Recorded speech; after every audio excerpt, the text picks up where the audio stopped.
ರಾಜ್ಯದಲ್ಲಿ ಇದೀಗ ಪಟ್ಟದ ಪಗಡಿಯಾಟಕ್ಕೆ ತಾತ್ಕಾಲಿಕ ಬ್ರೇಕ್ ಸಿಕ್ಕಂತಾಗಿದೆ. ಸಿಎಂ ಬದಲಾವಣೆ, ಸಂಪುಟ ಪುನರ್ರಚನೆಗೂ ಕೂಡ ಬ್ರೇಕ್ ಸಿಕ್ಕಿದೆ. ರಾಜ್ಯದಲ್ಲಿ ಪಟ್ಟದ ಪಗಡಿಯಾಟಕ್ಕೆ ತಾತ್ಕಾಲಿಕ ಬ್ರೇಕ್ ಸಿಕ್ಕಿದೆ. ಸಿಎಂ ಬದಲಾವಣೆ ವಿಚಾರಕ್ಕೂ ಹಾಗೂ ಸಂಪುಟ ಪುನರ್ರಚನೆಗೂ ಬ್ರೇಕ್ ಸಿಕ್ಕಿದೆ. 2 ವಾರ ಪವರ್ ಫೈಟ್ಗೆ ಕದನ ವಿರಾಮ. ಜನವರಿ 9ರ ನಂತರ ಮತ್ತೆ ಅಧಿಕಾರ ಹಂಚಿಕೆ ಚರ್ಚೆ. ವಿದೇಶ ಪ್ರವಾಸ ಕೈಗೊಂಡಿರುವಂತಹ ರಾಹುಲ್ ಗಾಂಧಿ, ಹೀಗಾಗಿ ವಿದೇಶದಿಂದ ಬಂದ ಬಳಿಕವಷ್ಟೇ ಮತ್ತೆ ಪವರ್ ಫೈಟ್ ರಾಜ್ಯದಲ್ಲಿ ಮುನ್ನೆಲೆಗೆ ಬರಲಿದೆ. ಅಲ್ಲಿವರೆಗೂ ಕೂಡ ತಾತ್ಕಾಲಿಕ ಒಂದು ಟೆಂಪರರಿ ಬ್ರೇಕ್ ಸಿಗ್ತಾ ಇರುವಂತದ್ದು. ಅಧಿಕಾರ ಹಂಚಿಕೆ ನಿರೀಕ್ಷೆಯಲ್ಲಿದ್ದಂತಹ ರಾಜ್ಯ ಕಾಂಗ್ರೆಸ್ ನಾಯಕರಿಗೆ ರಾಹುಲ್ ಗಾಂಧಿ ಸದ್ಯಕ್ಕೆ ಶಾಕ್ ಕೊಟ್ಟಿದ್ದಾರೆ. ಸದ್ಯಕ್ಕಂತೂ ರಾಹುಲ್ ಗಾಂಧಿ ಯಾರ ಕೈಗೂ ಕೂಡ ಸಿಗಲ್ಲ.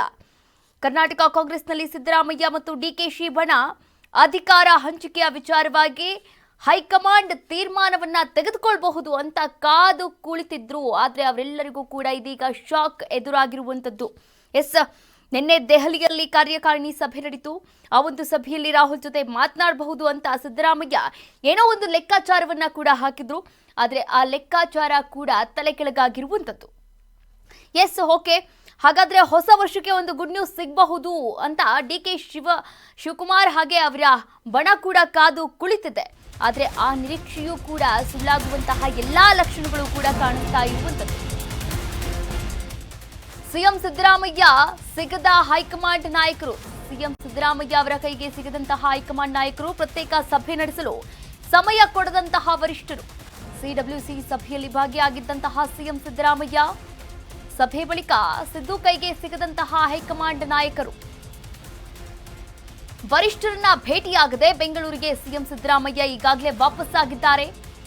ಜನವರಿ 9ರ ನಂತರ ರಾಹುಲ್ ಗಾಂಧಿ ದೆಹಲಿಗೆ ವಾಪಸ್ ಆಗಲಿದ್ದಾರೆ ಎನ್ನಲಾಗ್ತಾ ಇದೆ. ಹೀಗಾಗಿ ಜನವರಿ 9ರ ನಂತರ ಸಿಎಂ ಮತ್ತು ಡಿಸಿಎಂಗೆ ರಾಹುಲ್ ಗಾಂಧಿ ಅವರು ಬುಲಾವ್ ಕೊಡುವಂತಹ ಸಾಧ್ಯತೆ ಕಾಣಿಸ್ತಾ ಇದೆ.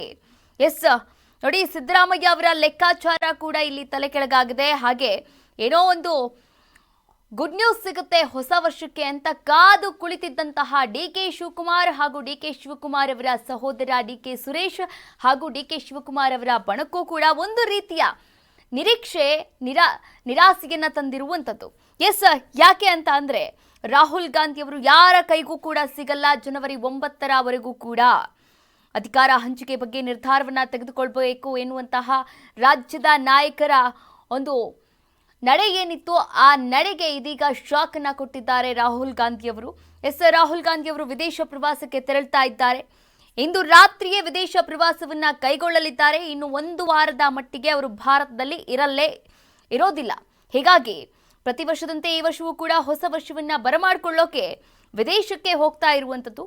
ಹೀಗಾಗಿ ರಾಜ್ಯ ನಾಯಕರ ಸಮಸ್ಯೆ ಬಗ್ಗೆ ಸದ್ಯಕ್ಕೆ ಯಾವುದೇ ನಿರ್ಧಾರವನ್ನ ತೆಗೆದುಕೊಳ್ಳುವಂತಹ ನಿರೀಕ್ಷೆ ಇಲ್ಲ ಹೈಕಮಾಂಡ್ ವರಿಷ್ಠರು. ಹೀಗಾಗಿ ರಾಹುಲ್ ಗಾಂಧಿ ಅವರು ಸಿಎಂ ಸಿದ್ದರಾಮಯ್ಯ ಅವರ ಬಣಕ್ಕೂ ಕೂಡ ಶಾಕ್ ಕೊಟ್ಟಿದ್ದಾರೆ. ಡಿಕೆ ಶಿವಕುಮಾರ್ ಅವರ ಬಣಕ್ಕೂ ಕೂಡ ಶಾಕ್ ಕೊಟ್ಟಿರುವಂತದ್ದು. ಜನವರಿ 9ರವರೆಗೂ ಕೂಡ ಈ ಒಂದು ಪಟ್ಟದ ಆಟಕ್ಕೆ ಸದ್ಯಕ್ಕೆ ಕೊಂಚ ಮಟ್ಟಿಗೆ ಬ್ರೇಕ್ ಸಿಕ್ಕಿರುವಂತದ್ದು. ಅದಾದ ನಂತರ ಜನವರಿ 9ರ ನಂತರ ಏನಾಗಲಿದೆ ರಾಜ್ಯ ರಾಜಕೀಯದಲ್ಲಿ ಕಾದು ನೋಡಬೇಕಾಗುತ್ತೆ.